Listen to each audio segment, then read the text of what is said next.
The term libertarianism has been used to describe a range of philosophical and political approaches. These things may, to some degree, be positive and useful, but may also be quite the opposite. While in essence the personal and political libertarianism of which I speak is quite simple to be broadly functional, their application must frequently be fastidious and complex. However, to put it simply, for me, libertarianism is a synthesis of the individual, their community and broader society committing to and understanding the value of developing the individual's unique characteristics alongside the common characteristics that most of us share.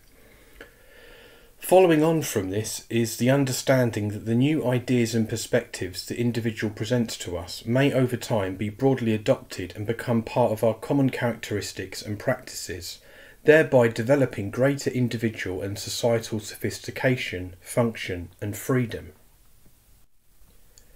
Libertarianism asserts that no person or institution is qualified or justified in coercively determining how any individual or community thinks or acts.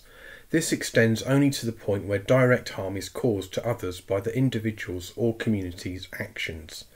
This point can give rise to grey areas which will need to be addressed as libertarian approaches to society are established. While libertarian principles can be useful at least on a personal level, in almost any material conditions their full application and function would require an economic system based along communist or at the very least socialist principles. Material want degrades the individual's ability to function well in all aspects of their inner life.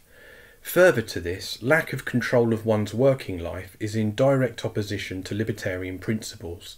Therefore, communism, with its free distribution of goods and services and lack of any central authority or coercive hierarchies, if fully realised, should provide the most fertile soil in which libertarian principles can take root and begin to flourish. To truly pursue the development of one's unique perspective and to insist absolutely on being free to think and act as one sees fit, the libertarian must first come to terms with their nature as a human animal. Humanity's development has been fuelled by our natural tendency and ability to work cooperatively.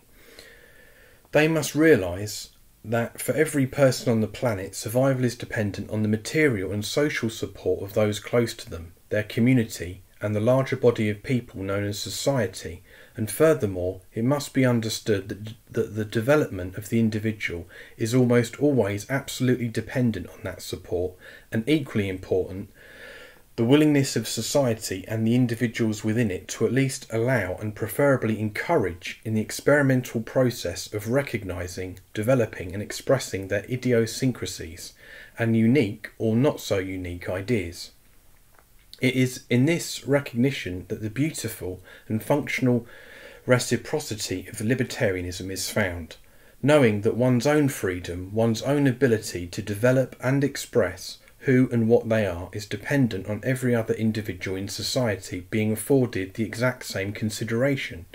The libertarian is driven by self-interest to facilitate the freedom of others. By this process, contrary to the so-called individualism of capitalism, the individualism of libertarianism is actually a communal phenomenon. It brings forth the philosophical imperatives that will lead to the creation of truly horizontal organisations and institutions.